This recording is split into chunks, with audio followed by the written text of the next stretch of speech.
Now look at this. Putsa, umusok. Umusok oh.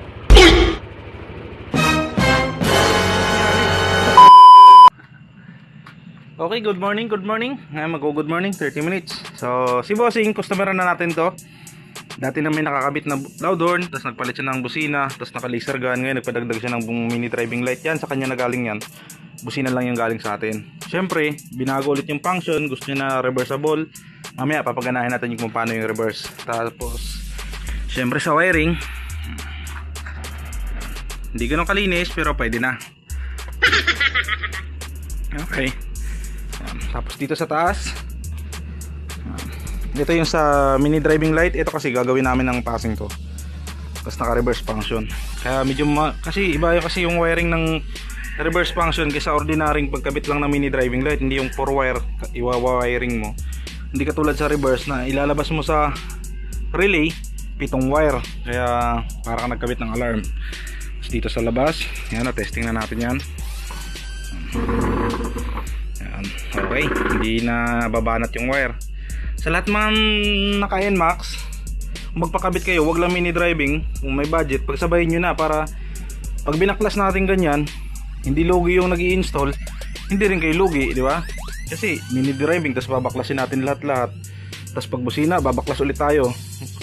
Kawawa din yung kahan nyo dun. Yan, tapusin muna natin to. So yan, good morning mga boss. Ito may customer tayo, yung dating customer natin na NMAX version 2. Hindi bumalik si boss, hindi sira ah. Kumbaga nagpa-additional siya ng mini driving light, pero dala niya yan. Yung sa atin lang doon is yung PIA reg. Tapos binago natin yung function ng mga ilaw niya, yung mini driving light tsaka yung laser gun. Tapos syempre yung dual contact, ganun pa rin yun. Tapos napadagdag ng passing. Tapos basta yung MDL tsaka laser gun naka reverse.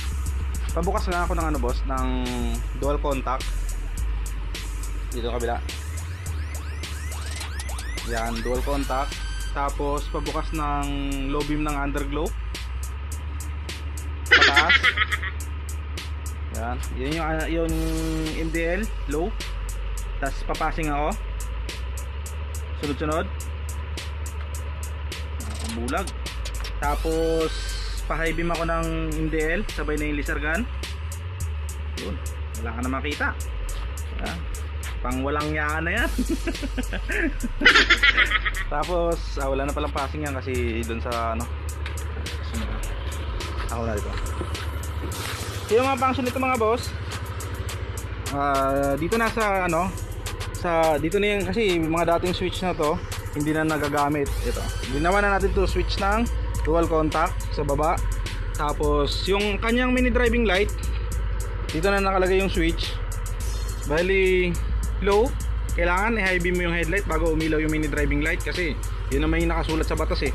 Kailangan bukas yung headlight mo. Ang mini driving light is backup light, hindi mo siya pwedeng ipalit sa headlight. Siyempre madilim nga siya, siyempre mag-high beam ka ngayon.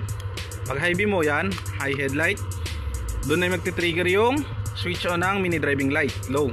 Yan, yun yung kanyang low beam. Tapos nagpalagay si boss ng passing light. Passing light, high ng MDL sabay sa laser gun. Tanghaling tapat, bulagan. Tapos pag high beam, yan. Tapos kanyang busina, stock horn, naka rapid. Tapos naka loud horn, original PIA yung ginamit natin. Kung naka low beam yung mini driving light mo, low beam lang din yung kanyang combo light. Yan, sakit.